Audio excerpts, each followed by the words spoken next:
আসসালামু আলাইকুম রহমতুল্লাহ। বাংলাদেশ এখন একটি ফুটবলে পরিণত হয়েছে। এই ফুটবলটিকে নিয়ে এক অংশে ভারত খেলছে, এক অংশে পাকিস্তান খেলছে, এক অংশে আমেরিকা খেলছে, এক অংশে চীন খেলছে, মাঝখান দিয়ে ইসরায়েল খেলার চেষ্টা করছে। তারই অংশ হিসেবে সাম্প্রতিক সময়ে পাকিস্তানের নিষিদ্ধ ঘোষিত সংগঠন লস্কর ই তৈয়বার উপপ্রধান এবং জাতিসংঘ ঘোষিত সন্ত্রাসী সাইফুল্লাহ কাসুরি একটি বার্তায় বাংলাদেশ ও পাকিস্তানের মধ্যে পুনরায় সরাসরি বিমান চলাচল ও বাণিজ্যিক সম্পর্ক হওয়াকে স্বাগত জানায়।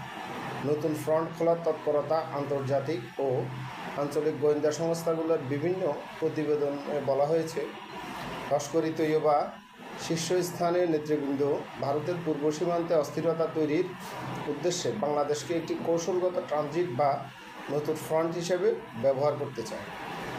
তারা স্থানীয় কিছু উগ্রপন্থী যুবকদের উস্কানি দেওয়ার জন্য তাদের ঘনিষ্ঠ সহযোগীদের পাঠানোর পরিকল্পনা করছে বলে জানা গেছে।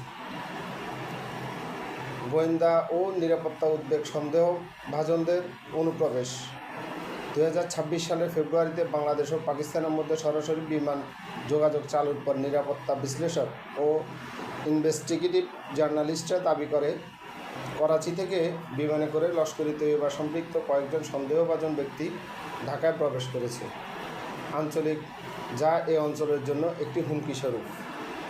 এবং আন্তর্জাতিক গোয়েন্দা তথ্য অনুযায়ী পাকিস্তানের খাইবার পাখতুন ও অন্যান্য অঞ্চলের অভ্যন্তরীণ সভায় লস্কর কমান্ডাররা দাবি করেছে যে তারা ভারতকে এবার বাংলাদেশ সীমান্ত দিয়ে নিশানা করতে চায়। পাকিস্তানের শীর্ষ লস্কর কমান্ডার সাইফুল্লাহ সাইফ একটি গোপন বার্তায় উল্লেখ করেন, লস্কর ই তৈয়বার প্রধান হাফিজ সাইদ এখন বাংলাদেশকে ভারতের বিরুদ্ধে একটি নতুন কৌশলগত ফ্রন্ট হিসেবে ব্যবহার করার প্রস্তুতি নিচ্ছে।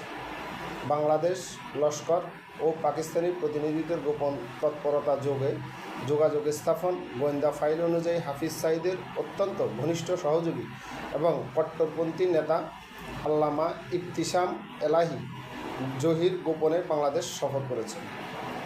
তিনি বাংলাদেশের সীমান্তবর্তী জেলা রাজশাহী, চাঁপাইনবাবগঞ্জ উগ্রপন্থী গ্রুপগুলোর সাথে একাধিক বৈঠক করেছেন। তরুণদের উস্কানি গোয়েন্দা প্রতিবেদনে বলা হয়েছে, এই সফরে মূল লক্ষ্য ছিল সীমান্তবর্তী অঞ্চলে তরুণদের মগজ ধোলাই করে এবং পাকিস্তান থেকে বাংলাদেশ পর্যন্ত একটি সমন্বিত উগ্রপন্থী নেটওয়ার্ক তৈরি করা। এই যে লস্কর ই তৈয়বার যে উগ্রপন্থী চিন্তাভাবনা, যে